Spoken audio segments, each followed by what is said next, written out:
Number 1 channel के number 1 show कच्चा चिट्ठा में आपका बहुत स्वागत है। कच्चा चिट्ठा में सबसे पहले आज बात पुतिन के परमाणु चौकीदार की। नॉर्वे की सीक्रेट सर्विस ने अपने सालाना खुफिया रिपोर्ट में रूस को लेकर बहुत बड़ा दावा किया है। दावा है कि रूस ने हाल में वो कर दिया जो पिछले 30 साल में कभी नहीं किया गया। रूस के इस न्यूक्लियर एक्शन से नेटो अपने ग्रुप में एक मैसेज वायरल कर रहा है और इस मैसेज में लिखा है, जागते रहो।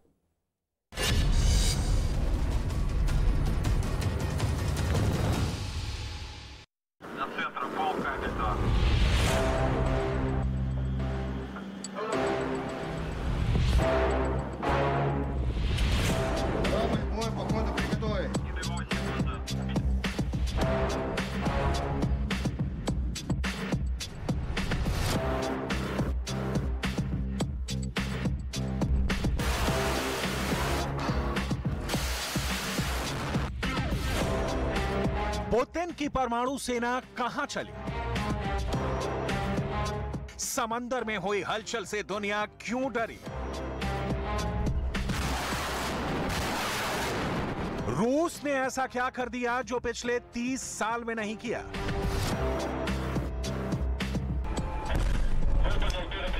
तीस साल बाद समंदर में क्यों निकला रूस का न्यूक्लियर युद्धपोत?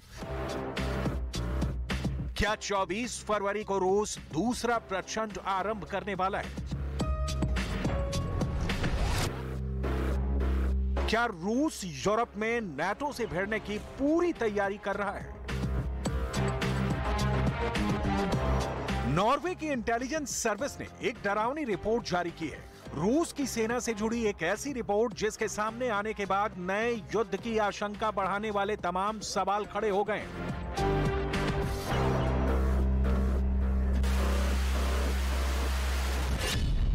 परमाणु युद्ध की दुनिया में नया धमाका।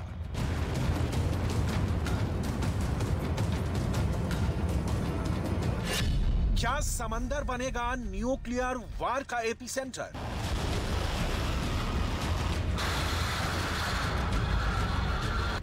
क्या रूस समंदर में परमाणु बम का जाल बिछा रहा है?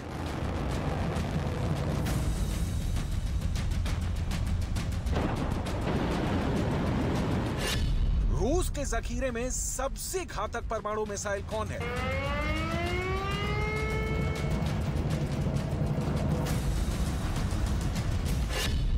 रूस का सीक्रेट न्यूक्लियर कमांड पर्दाफाश। नॉर्वे की खुफिया एजेंसी ने रूस के एक नए युद्ध के प्लान का पर्दाफाश किया है। युद्ध भी ऐसा वैसा नहीं। नॉर्वे की इंटेलिजेंस सर्विस का दावा है कि रूस ने परमाणु युद्ध के सीक्रेट प्लान को समंदर में आगे बढ़ा दिया है। नॉर्वे के इंटेलिजेंस सर्विस ने अपनी सालाना खुफिया रिपोर्ट में कहा है कि रूस की नौसेना के उत्तरी बेड़े में युद्धपोतों को टैक्टिकल न्यूक्लियर हथियारों से लैस किया गया है। रिपोर्ट में जहाजों पर लगाए गए परमाणु हथियारों के बारे में बताया गया। रिपोर्ट में दावा किया गया है कि 30 साल में यह पहली बार है जब रूस का बेड़ा परमाणु हथियारों के साथ समंदर में उतरा है। रिपोर्ट में कहा गया है कि इन परमाणु हथियारों का एक बड़ा हिस्सा रूस की नौसेना के उत्तरी बेड़े की पनडुब्बियों और जहाजों पर तैनात है। रिपोर्ट के मुताबिक शीत युद्ध के दौरान सोवियत संघ के उत्तरी बेड़े का युद्धपोत अक्सर परमाणु हथियारों से लैस होकर समुद्र में जाते थे, लेकिन शीत युद्ध के बाद यह पहली बार है जब रूस की सेना ने परमाणु हथियारों के साथ युद्धपोतों को समंदर में तैनात किया है। सोवियत काल के दौरान रूस के बेड़े के युद्धपोत नियमित रूप से परमाणु हथियारों के साथ समुद्र में लंगर डालते थे। अब 30 साल बाद पहली बार रूस फिर उसी प्लान को आगे बढ़ा रहा है। नॉर्वे के इंटेलिजेंस सर्विस रिपोर्ट में दावा किया गया है टैक्टिकल न्यूक्लियर हथियारों से लैस युद्धपोत और पनडुब्बियों को रूस ने आर्कटिक सागर और बाल्टिक सागर में एक साथ उतार दिया है। आर्कटिक सागर और बाल्टिक सागर में टैक्टिकल न्यूक्लियर हथियारों की मौजूदगी को नाटो देशों के लिए गंभीर खतरा बताया गया है। Denmark, Sweden, Finland, Estonia, Latvia, Lithuania, Poland और जर्मनी की सीमा बाल्टिक सागर से जुड़ी हुई है। वहीं आर्कटिक सागर में परमाणु हथियारों से लैस युद्धपोत और पनडुब्बियों से सीधा खतरा नॉर्वे, स्वीडन, फिनलैंड और अमेरिका तक को है।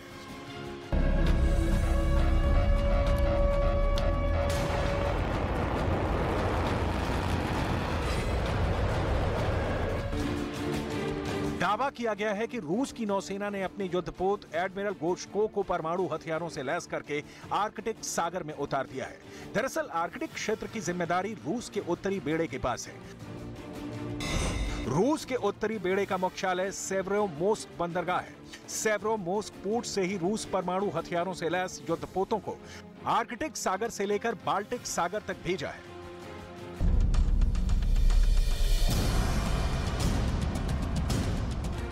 नॉर्वे की खुफिया रिपोर्ट में कहा गया है कि हाल ही में रूस की एयरफोर्स ने नॉर्वे की सीमा के काफी करीब से अपने परमाणु बॉम्बर TU बॉम्बर को उड़ाया है और अब समंदर में परमाणु हथियारों से लैस युद्धपोत और पनडुब्बियों को उतार दिया है।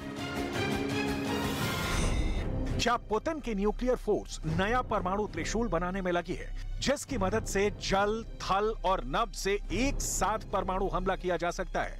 एक ऐसा नया परमाणु त्रिशूल जिसका पहला कमांड सेंटर जमीन पर रहेगा, दूसरा कमांड आसमान में रहने वाला है, तीसरा कमांड सेंटर समंदर की लहरों पर तैरता रहेगा, वहीं चौथा और सबसे सीक्रेट कमांड सेंटर समंदर के अंदर पनडुब्बी में रहेगा।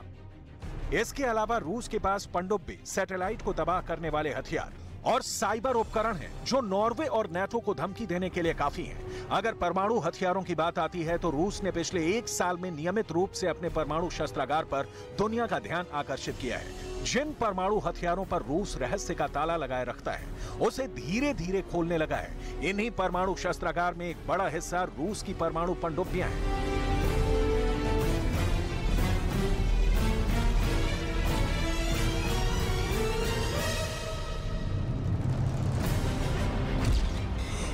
रूस के बेड़े में कुल 58 पनडुब्बियां हैं, 11 बैलिस्टिक मिसाइल पनडुब्बियां हैं, 17 परमाणु संचालित हमलावर पनडुब्बियां हैं, 9 परमाणु ऊर्जा से चलने वाली क्रूज मिसाइल पनडुब्बियां हैं, 21 डीजल इलेक्ट्रिक अटैक पनडुब्बियां हैं।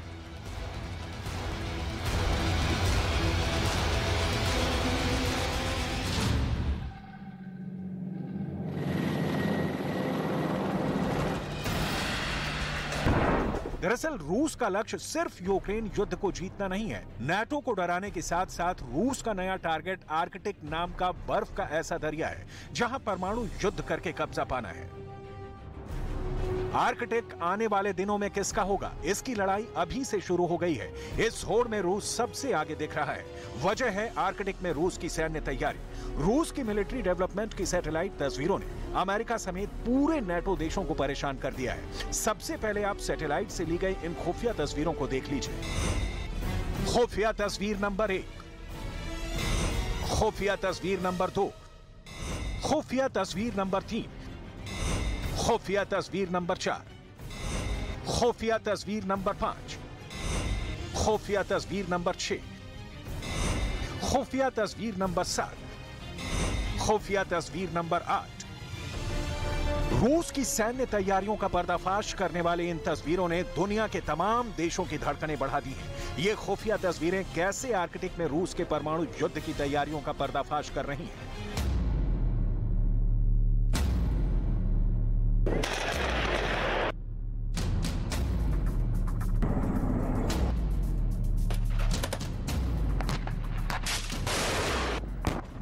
इसी मकसद से रूस ने फिनलैंड की सीमा से करीब 160 किलोमीटर दूर उत्तर पश्चिम रूस में ओलेनगॉस्ट में लगातार रेडार स्टेशनों को बढ़ा रहा है। ये रेडार फिनलैंड और नॉर्वे की सीमा से 400 किलोमीटर दूर बैरेंट्स सागर के तट पर पश्चिमी रूसी शहर ओस्ट्रोवनाय में भी बनाए जा रहे हैं। इसी तरह का निर्माण आर्कटिक सर्कल के ऊपर रूस के उत्तरी तट के करीब वोरकोटा में एक बेस पर किया जा रहा है। रेडार सिस्टम का विकास रूस के उत्तर पूर्व में टिक्सी एयर डिफेंस साइट पर भी किया गया है। इसी तरह रूस की सेना आर्कटिक महासागर के द्वीप में मौजूद रूस की सबसे उत्तरी सैन्य ठिकाने नगस्कोय हवाई अड्डे पर रनवे में सुधार कर रहा है। ऐसे ही पूर्वोत्तर रूस की मुख्य भूमि के तट से लगे कोटलनी द्वीप पर बने टेम्प एयर बेस के रनवे को भी आधुनिक बनाया गया है।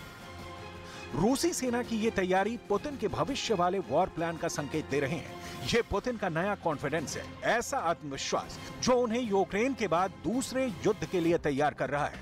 ऐसे में सवाल है, क्या उसी युद्ध को ध्यान में रखकर रूस की नौसेना ने 30 साल बाद समंदर में परमाणु हथियारों से लैस युद्धपोत और पनडुब्बियों को उतार दिया है?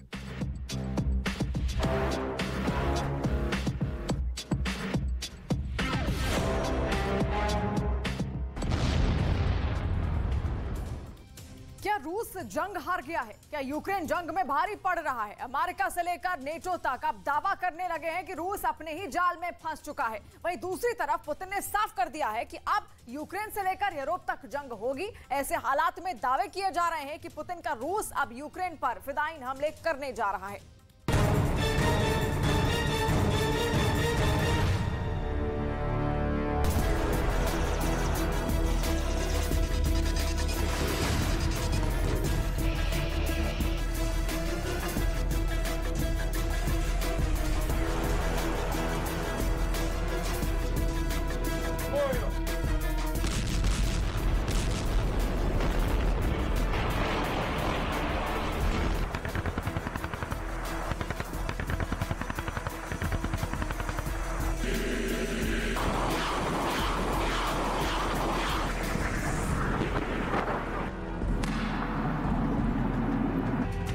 क्या राष्ट्रपति पुतिन ने अब यूक्रेन पर आत्मघाती हमले शुरू कर दिए हैं? मीट ग्राइंडर बन चुके बखमूत और वोलेदार शहर में ऐसा क्या हो रहा है?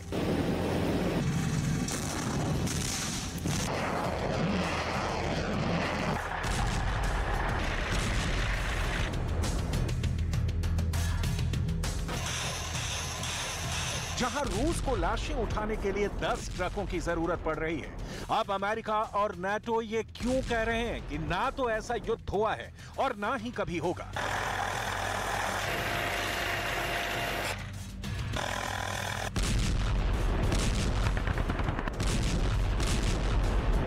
आखिर खुफिया रिपोर्ट में यह दावा क्यों किया जा रहा है कि रूस अब यूक्रेन से लेकर यूरोप तक एक साथ जंग लड़ने जा रहा है?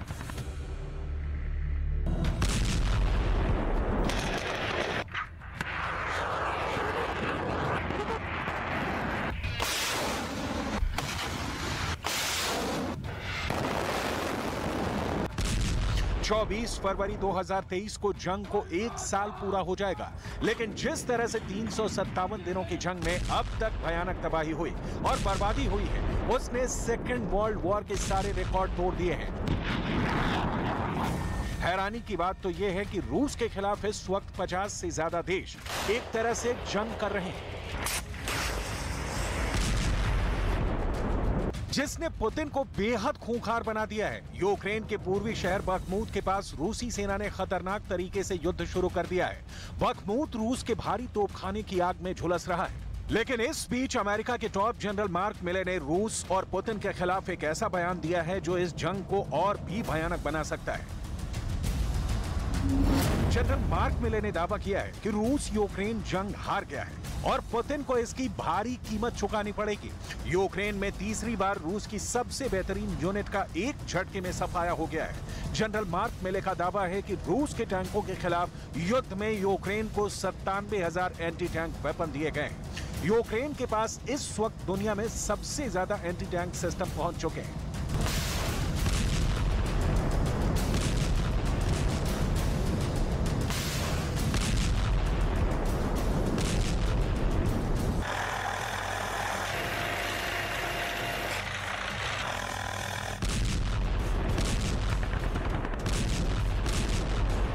हैरानी की बात यह है कि यह दावा ऐसे वक्त में किया गया है जब रूस यूक्रेन के बखमूत पर कब्जा करने का दावा कर रहा है। खास तौर से पूर्वी यूक्रेन के बखमूत, ज़पोरिज़िया, क्राइमिया और डॉनबास, डोनेत्स्क, खेरसोन, खार्किव, सुमी में रूस और यूक्रेन की फौज आमने सामने की जंग कर रही है।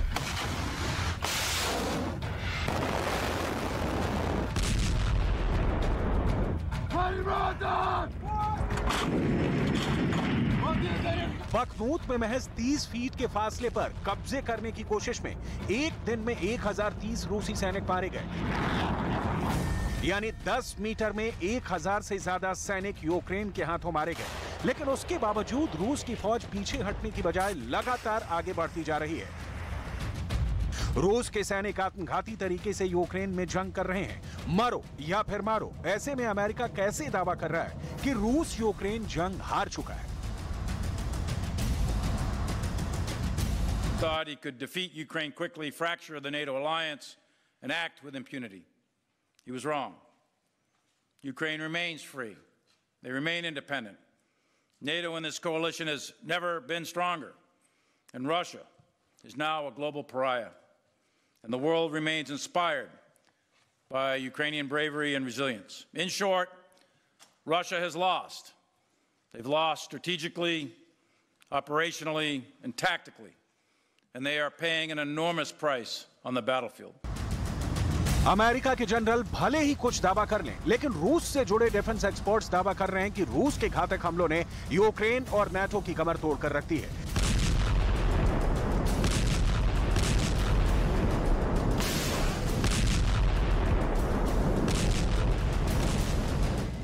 हालांकि रूस को भारी नुकसान हो रहा है, लेकिन उसके बावजूद रूस की मिसाइल, टैंक और तोपों ने यूक्रेन की धज्जियां उड़ा रखी हैं।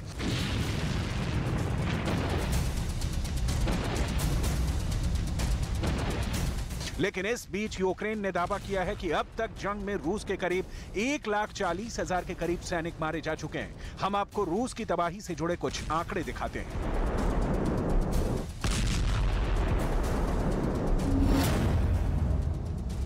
यूक्रेन के दावों के मुताबिक यूक्रेन में रूस के 1,39,770 सैनिक मारे जा चुके हैं।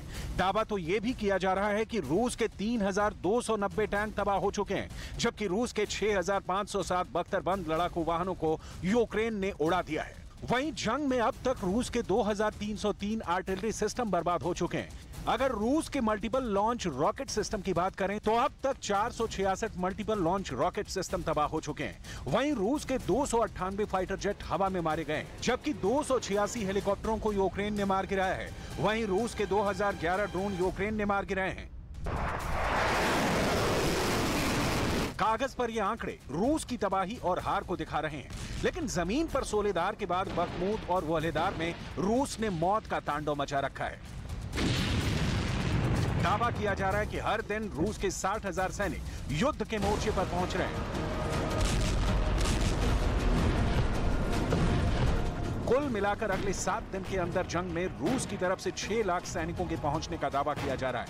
दावा तो यहां तक किया जा रहा है कि रूस के 2,000 tank, 2,700 artillery system, 700 fighter jet और लड़ाकू हेलीकॉप्टर एक साथ यूक्रेन पर अगले 7 दिन में हमला कर सकते हैं। इस बीच ज़ेलेंस्की भी मरते और तड़पते यूक्रेन के बीच बड़े दावे कर रहे हैं। ज़ेलेंस्की का दावा है कि अब रूस के खिलाफ 50 नहीं 54 देश युद्ध में यूक्रेन का साथ दे रहे हैं। शायद यही वजह है कि अब नाटो के महासचिव जेन्स स्टोल्टनबर्ग ने दावा किया है कि पुतिन ने यूक्रेन पर हमला करके 2 बड़ी गलतियां कर दी हैं।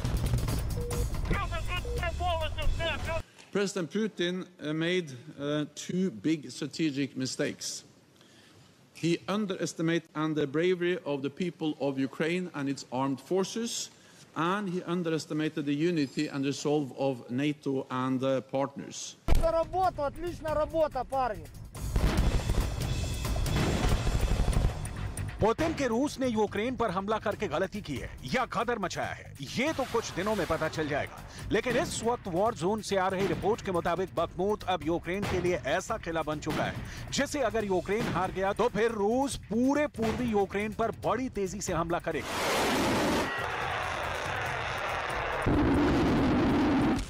इसीलिए यूक्रेन की फौज नाटो और अमेरिका के हथियारों के दम पर पूरा जोर लगा रही है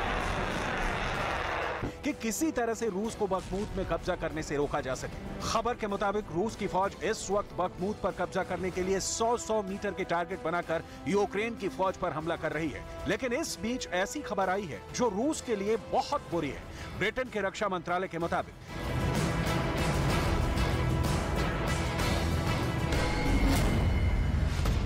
दक्षिण में 100 किलोमीटर से अधिक इलाके में जंग चल रही है। सबसे खूनी जंग बखमूत और वोहलेदार शहर के आसपास हो रही है। दावा तो यहां तक किया जा रहा है कि क्राइमिया के कब्जे वाले गांव क्रेजना जोरका में 24 घंटे रूस के सैनिकों का अंतिम संस्कार हो रहा है।